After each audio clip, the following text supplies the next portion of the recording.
Hi, I'm Laura Cox Kaplan. You're listening to She Said, She Said.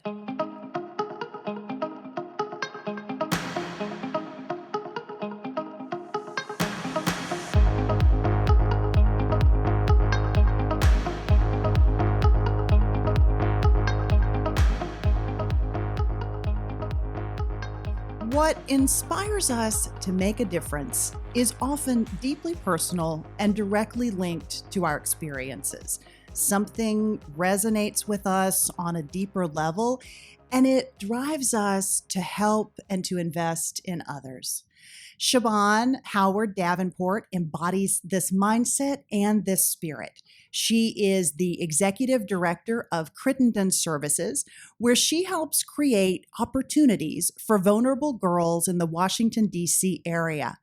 Like many of the girls in her program, Siobhan was raised by a guardian, her amazing grandmother. Siobhan understands the personal and emotional challenges that many of the girls in her program face, and she understands the impact that can have on a young girl's confidence. We'll talk about what she's doing to help ensure that others have the same opportunities that she did. Siobhan, welcome to She Said, She Said. Thank you for having me. It's such a pleasure to be here today. Delighted to have you, really delighted. So let's start and talk about Crittenton. What is it and what do you do there? Well, Crittenton is such a special organization. It's been around for 132 years, and we empower teen girls in the Washington region to overcome obstacles, make positive choices, and to achieve their dreams on their terms.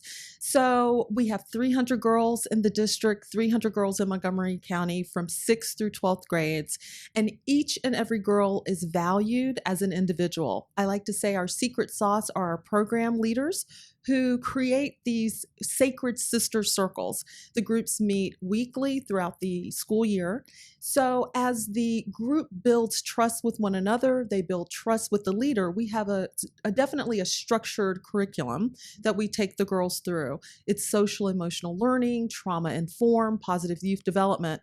But as you can imagine, as that trust builds, we have to go off course many, many times because the girls will suddenly open up and talk about some of the experiences that they have. And so we can't just continue with goal setting if someone is talking about, for example, some sexual abuse they may have experienced. And we're talking, teenagers that are discussing this. So we have to go off course a bit. We have to circle around. We have to support that young lady. In many circumstances, we have to refer our girls to mental health services, but the girls feel this space where they can be vulnerable, but also be supportive of one another. It's very, very special. Yeah. How long does it take to get young girls comfortable sharing at that level? Because I would think to get to the point where you're sharing something that is so emotionally and maybe physically very difficult,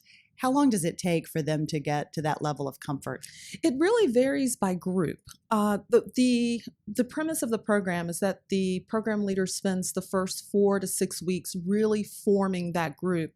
But because of the way our girls come to us, a lot of them are recruiters themselves or our biggest ambassadors. So they're bringing their friends and even family members along. So then there's that comfort level. But it really is the skill of the program leader to build that trust. So it varies from group to group, but I would say by January, we have all cohesive groups among our program. Yeah. Yes. When you and I talked before the interview, you talked about conflict resolution as being something that you spend a lot of time on. Talk about what you meant by that and why that's so important. Oh, absolutely. We're seeing with younger and younger girls starting in the 6th grade, the bullying, the cyberbullying. The girls talk about drama and they're very clear on that. Usually someone is what they term exposed on social media. So that person will suddenly have whatever that secret is exposed to not just the girls in her school and the boys in her school, but throughout social media. Right. So there's a sense of helplessness that our girls feel. And then it could be someone who's sitting next to them in their classroom who started this rumor. So we spend a lot of time on conflict resolution because we want the girls to understand that you can have civil disagreements with one another. You don't have to take it to anybody else. You can come to that person if you're having a problem with them.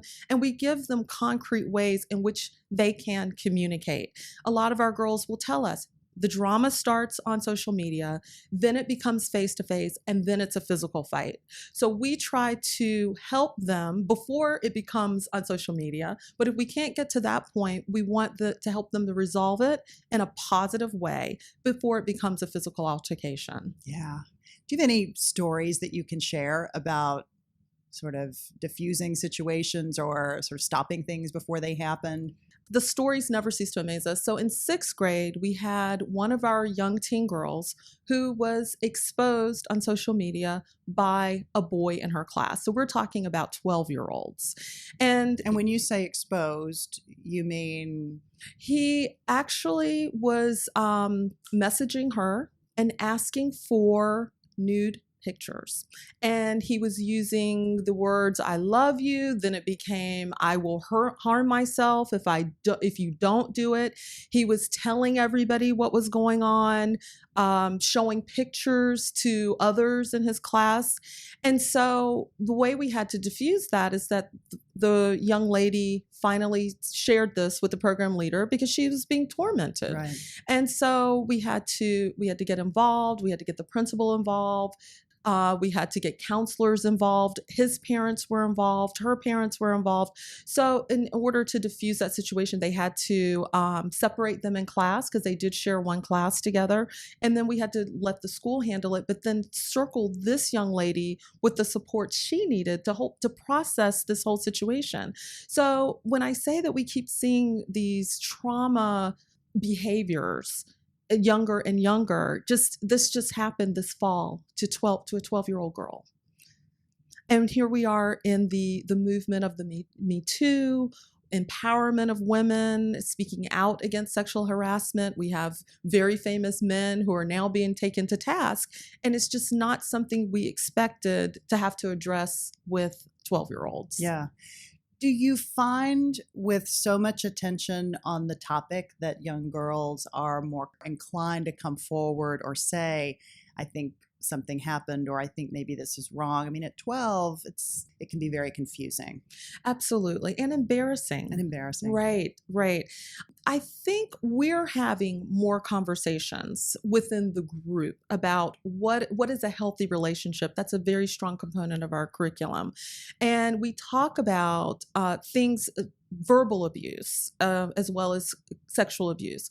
So some of the young ladies, even in high school, don't understand that they're in an abusive relationship, that if your boyfriend is making you feel uncomfortable, forcing you to do something, and it could be, something that you don't want to do, that is a form of abuse. So we definitely talk to our young ladies about healthy relationships.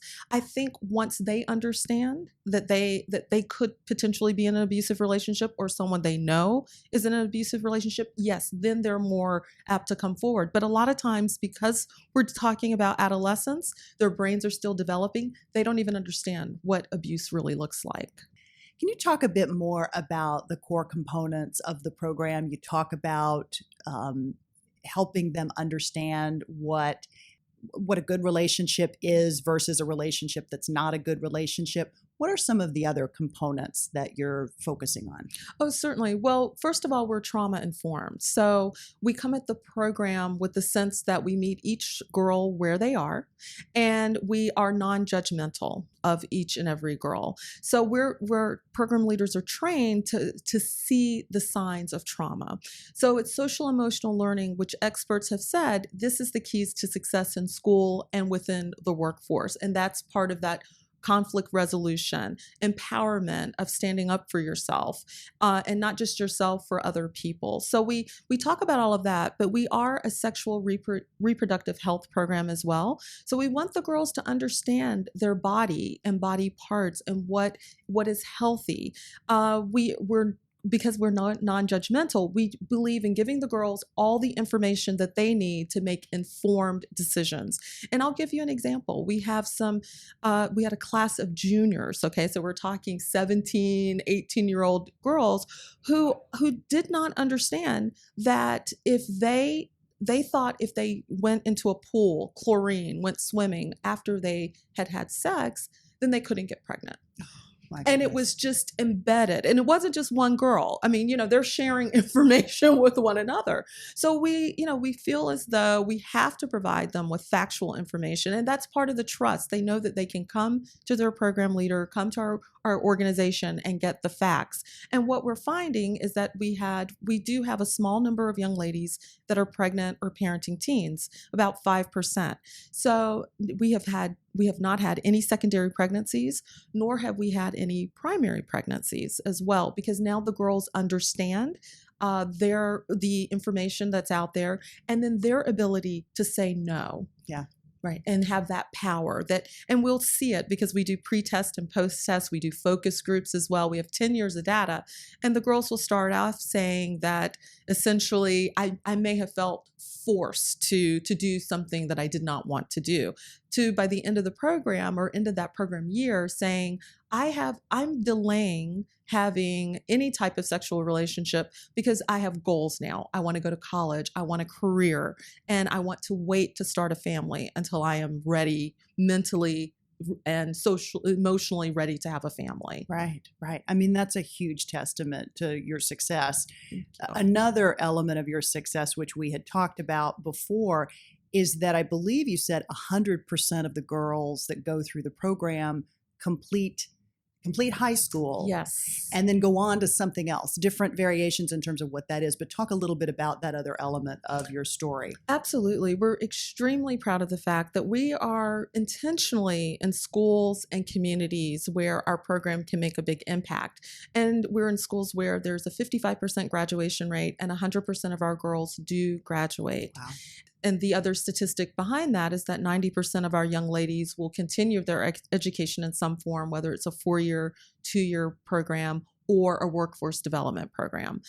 So to talk about that success, I think part of the strength of the program is the continuation. You can start as a 6th grader and continue through with us through 12th grade. So when we start with our 6th graders, we talk about goal setting. A lot of these young ladies have never don't have any experience with that. They don't understand really what that means. They may say, well, I want to do better in school, but they have no idea what it takes to be better at school. So we sit down and we talk about what are your goals? What are your dreams? Okay, now let's break that down into small bits. Now the beginning of 6th grade, you said, well, I don't care anything about college. I don't know anyone who's attended. The end of 6th grade, you're saying, I want to go to college. So how do we make that happen? Well, we make it happen by doing better in school. What does that mean? Well, showing up. We have a school now with 250 middle schoolers, and 150 of them have absentee issues. Right. Wow. So there's a disconnect there. Right. So teaching our young ladies in 6th grade that first you have to come to school. Right. Now that you're in school, you have to pay attention. You have to develop a relationship with your teachers. We empower them to go to your teachers if you're having a problem.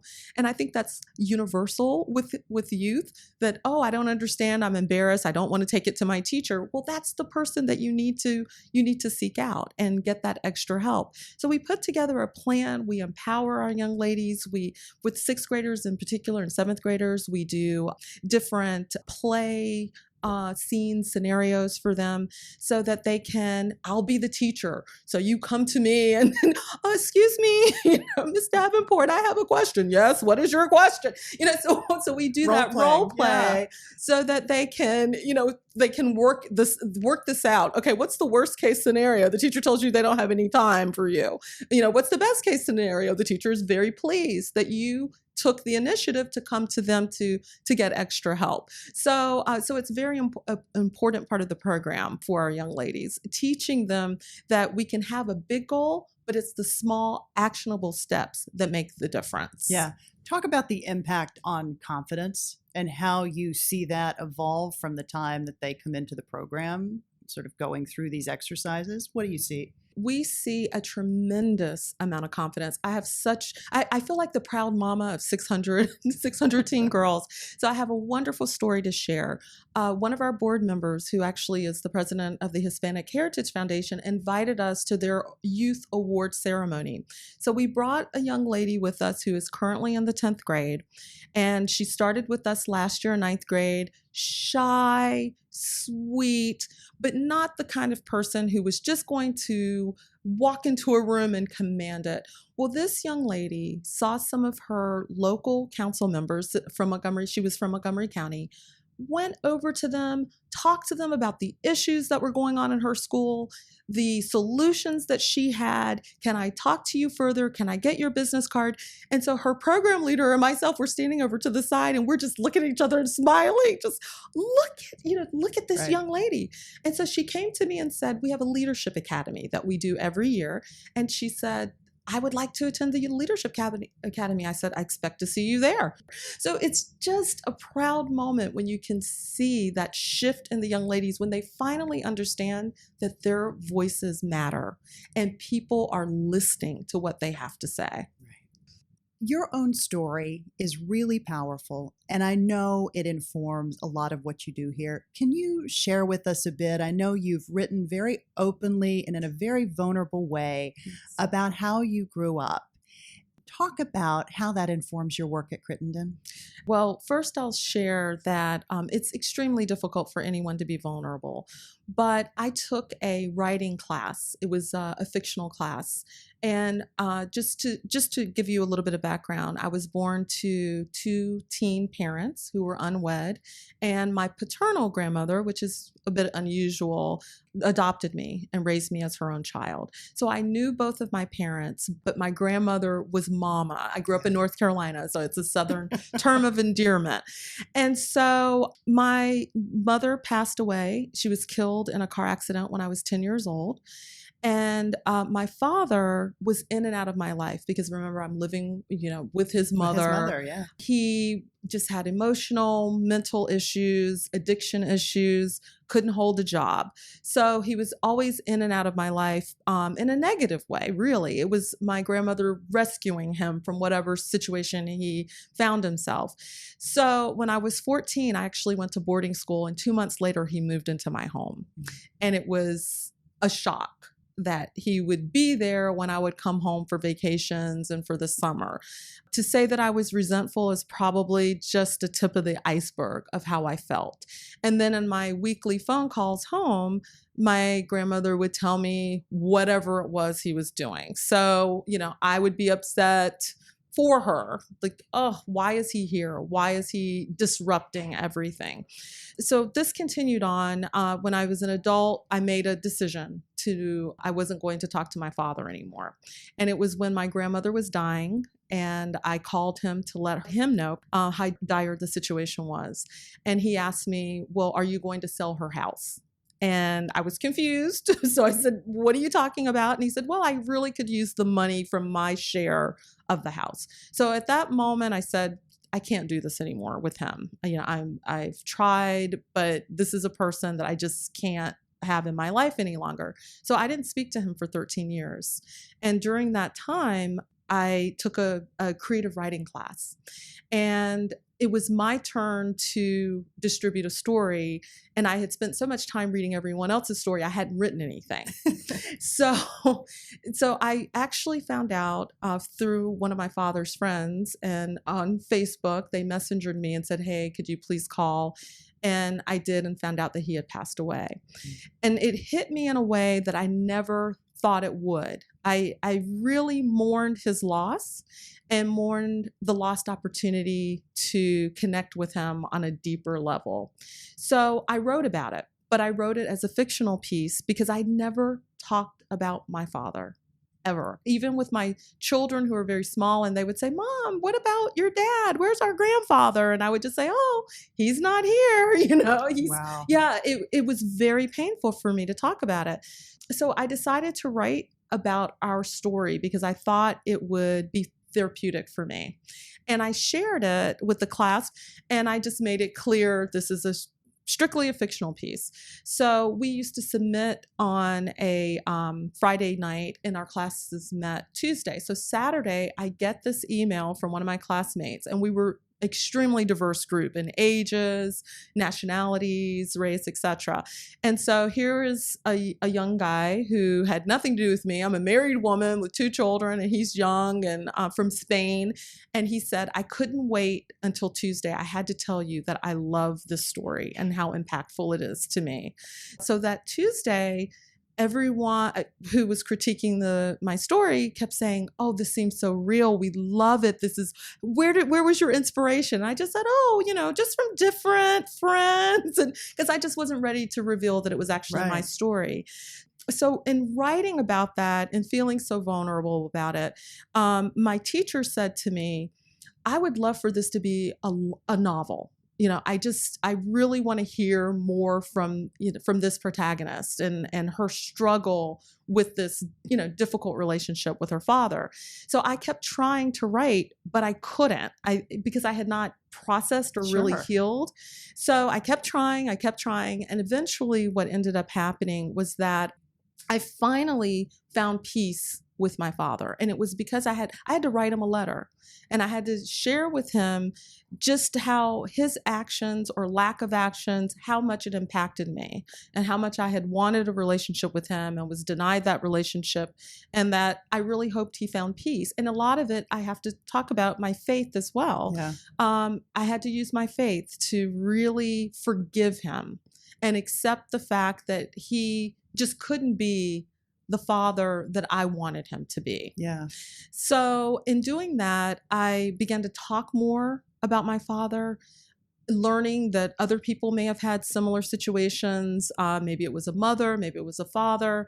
I had one person who told me, because I talked about the situation with my dad and not having the ability to reconcile with him, that he decided to call his father they hadn't spoken to in 3 years, and that they had reconciled. Wow. So I began to understand that if I share, even though it's still a very vulnerable place, but if I share that story, then it may help others to find forgiveness while they have a chance to reconcile with that individual. So I did write about it, and I've had such a positive response. I had one young lady tell me, I had a book signing, and she said, she came at the very end, and she said, I had to meet you. This is my story, and I'm trying to forgive my father. How can I forgive him? So we taught, so she and I are still friends to this day. And I helped her find that forgiveness. Her father, fortunately, is still living. So, it's almost like a calling for me that if people can come together and forgive one another, it's such a powerful experience. And in some instances, you can't reconcile, and I do understand that. But if there's an opportunity to reconcile, I don't think that there's a greater feeling than having that forgiveness and reconciliation. Yeah.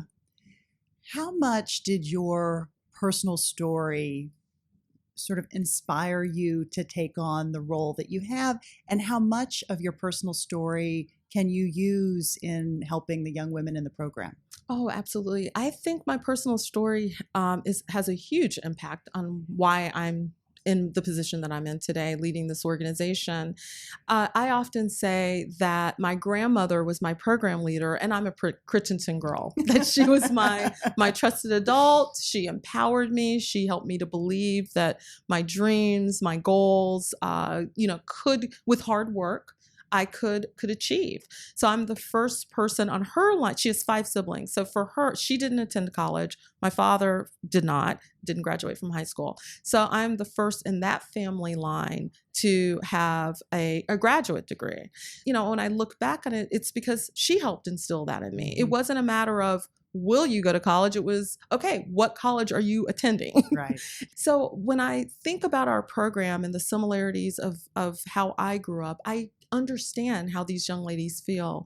A lot of our young ladies are raised by guardians, and we're very much aware of that. We never say, have your parents sign this form. We always say, have your guardian sign your form. And so I understand what it's like to have teen parents who are not, for whatever reasons, may not be able to take care of you. You may be living with an aunt, an older sibling, cousin, or grandparent as well. So I understand what our young ladies are going through, but I also understand the power of having that trusted adult believe in you and how that can propel you to heights that you may never have dreamed that you could achieve. You wrote in another piece, I think largely attributed to your amazing grandmother, about faith without works. Talk about what you meant by that. What do you mean by faith without works? Having faith is a powerful experience, no matter what it is that you believe. And I think having faith outside of yourself, knowing that there's more to this universe than just you, is extremely powerful. But at the same time, you still have to do the work involved. We can wish all we'd like. We can hope, pray and hope. and pray all we'd like. But at the end of the day, it is the work that you need to do. You're going to have to study. You have to write the brief. You have to, in my case, raise the money for the organization so we can continue our programming. But at the same time, as long as your walk of faith is so important to me, that I know I expect favor. I expect good things to happen. And so that's the attitude in which I approach everything. So, I use it throughout my day. Right. And it's just a powerful experience. It really is. Yeah. Yes. Yeah. It's like using all the tools that you were given, right? Absolutely. It's one thing to have faith. It's another to actually employ all of your other skills to move your goal forward. Absolutely. Yeah, that's great. Talk about maybe what you learned about yourself throughout this journey that has been really important to you, maybe something that surprised you, something that you learned about yourself having gone through coming to terms with your dad and coming to terms with the impact that anger was having on you. Maybe talk a little bit about what you learned. I learned so much on I call it a forgiveness journey for my father. And first of all, I never understood just how angry I was. And I had to come to terms with that. I thought that I had, quote unquote, made peace because I just essentially shut the door on my father. I didn't really think about him anymore. I never talked about him. But I didn't understand that I was just seething under the, right under the exterior. Also, I didn't understand how forgiveness was holding me back. And when I say that, it held me back from really having meaningful relationships with other people. I had a very close friend who read that story and said, Siobhan, I've known you for years. I had a friend from high school that said, even in high school, I knew you were guarded, but I didn't understand why until I read the story. Wow. And so she's like, you're always a good person, a wonderful friend, but there was something there that I knew I couldn't push through that. So it was a revelation to me that I was walking around in life very much guarded and not having the genuine relationships with people that I think we as human beings crave. My husband probably knew more than anybody, so that was different. He knew my story. He understood how I felt about my father. And as a matter of fact, over the years, he was the one that would say to me, hey, do you want to reach out to your father? And I'd say, no, I'm good. And so every once in a while, he knew, right? He knew. So every once in a while, he would always reach out to me. As a matter of fact, my father lived in Florida, in Tampa, and we had gone to Orlando. I think we were there probably about 2 weeks before he passed. Mm-hmm. And while we were in Orlando, my husband said to me, hey, do you want to reach out to your father? Maybe we could figure out a way to meet up with him. And I said, no, I had no idea that 2 weeks later, I would lose him. So I definitely learned that if you want true, meaningful connections with people, you're going to have to be vulnerable. You're going to have to show that side of yourself, and that it's important to be honest. I think I'm more in touch with my emotions now. There's something about maybe being a Southern woman that you don't want to admit you're angry. Right. We're supposed to be polite, sweet, whatever sweet is. gentle. So, so, so anger is just not in that recipe, right? For being a Southern lady. So, but I'm certainly much more in touch with my emotions and my feelings, and I'm not afraid of them. Yeah. Yeah. I think when you're carrying around that much anger, you don't even want to look behind the curtain, right? You don't want to see the wizard. So without his pants on. So I never dealt with that. So now if I'm upset, if I'm angry, I take that time to be, well, why am I upset? Okay, does it even make sense to be upset? Let's talk. I mean, I have these conversations even with myself, but I think it's important to process those emotions in real time and understand, yes, maybe there's a legitimate reason, or maybe I'm irritated about something else and I'm blaming, this person or this circumstance. So I think I'm much more in touch with myself as a person now. Yeah. Absolutely. So I'm not even sure how to work this into the conversation because it takes us in a much more lighthearted area, but you took on a very interesting risk a number of years ago, and you threw your hat in the ring for the Mrs. Maryland pageant. But why that? I think people would be a little, you're beautiful, you're gorgeous, you're in fact. Thank you. But why that? Well, and as you know, because I told you in the interest of disclosure, Yes. I've always loved beauty pageants and Yes. wanted to grow up to be Miss America. And that did not happen, obviously. So I love the fact that you did this, but I want you to tell me why. Absolutely. Well, growing up, Miss America was an institution, right? So we dropped everything to watch Miss America. And I remember when Vanessa Williams won, and as an African American woman, I identified with her and thought, wow, that's something I would love to do one day, right? So, but because of my grandmother and her practicality, it was all about education and having a career. So I just put it on the back burner. But I had just had my son, and I was in the gym struggling with baby weight, and I see a sign for the Mrs. Maryland pageant, and I am a goal-oriented person, and I thought, okay, this is something I've always wanted to do, but here's the plus side of it. I actually get to lose the baby weight because I definitely don't want to be on a stage walking around with extra pounds. So I did. A friend of mine and I decided we were going to do it together. We had a lot of fun. But what was so beautiful about that pageant was that I ended up winning Mrs. Maryland and then went on to nationals, and just the lifelong friendships that I continue to have. And this is back in 2008. I shared a story about when I was announced as one of the top 12 finalists, and all of these other women just found out that they lost. Right. So, but when I went backstage, you have just a couple of minutes to change, and I was surrounded by my fellow pageant winners, and they helped me. They took up one even gave me Mrs. Maine. Thank you. She gave me her earrings because she said, I don't like the earrings you're wearing with this. And she here, take mine. So she gave me her earrings, and they dressed me and made sure, but every hair was in place.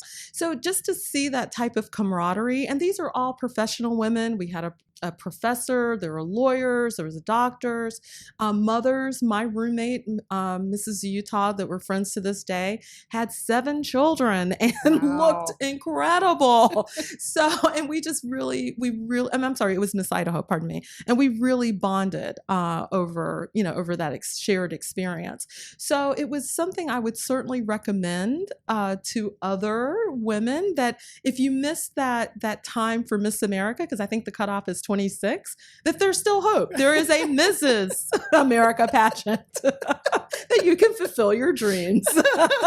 That's amazing.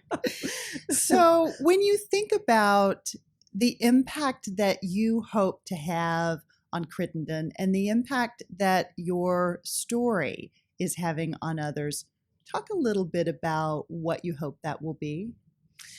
What I hope is that my personal story and my leadership at Crittenton will impact our teen girls, that if they can see someone who came from humble beginnings. I often say, we're all born a statistic. I was actually born a bad statistic. And if you look at the trajectory of a child who's born to a teen mother, it's not a good trajectory. Usually they repeat that pattern, addiction issues, etc. It's not a pretty picture.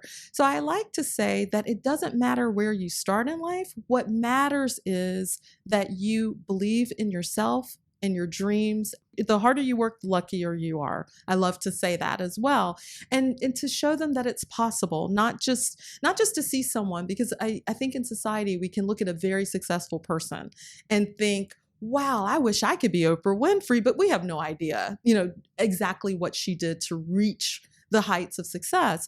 But what I want to show the young ladies is there's different levels of success. We don't all have to be, social media stars or Instagram models with this generation, right? There's success in career choices and being role models to other young women and teens as well. So I'm really proud of the fact that our alumni all come back. And they love being a part of the current generation of teen girls and being positive role models for them. So that's what I would hope that my leadership would show our young ladies, that anything is possible, but we do have to work hard and we have to have goals and actionable steps to achieve those goals. But just because you start in one place doesn't mean you have to end there. You write your ending. No one else can do that for you. And we're here. We're here to give you the tools to write your ending. Yeah, that's great. One last question. We ask everyone who comes on the podcast for a single piece of advice, a life hack, a mantra, maybe something you tell your kids, maybe something you tell the girls in the program. What would be yours? The harder you work, the luckier you are. And yet you can make your own success. And I think that it empowers individuals to understand that it's not fly-by-night luck. It's not fly-by-night success. I just had this conversation yesterday with someone that we were talking about the instantaneous culture that we currently live in. Right. And we don't understand that this person stayed up late at night building their business, studying for exams. And then we get to see the success and we get to applaud them, but we don't understand what it took to get there. I think our young people in particular need to understand that they can achieve their goals, but again, the harder they work, the luckier they'll be. Yeah, it's lovely. Oh, thank you. Siobhan, thank you so much. It's really inspiring. Oh, thank you so much. It's such a pleasure to be here. And nice to see you in person. Thank you. Nice to see you too. To learn more about Siobhan, you can visit the show notes for this episode 85. You'll also find all of our past episodes on She Said, She Said at the website, www.shesaidshesaidpodcast.com. I'd also love to hear from you. You can contact me on the contact link on the website or send me an email at laura@lauracoxkaplan.net. As always, thanks so much for listening and for being part of this growing community of inspiring women who are having a tremendous impact on others and on the world.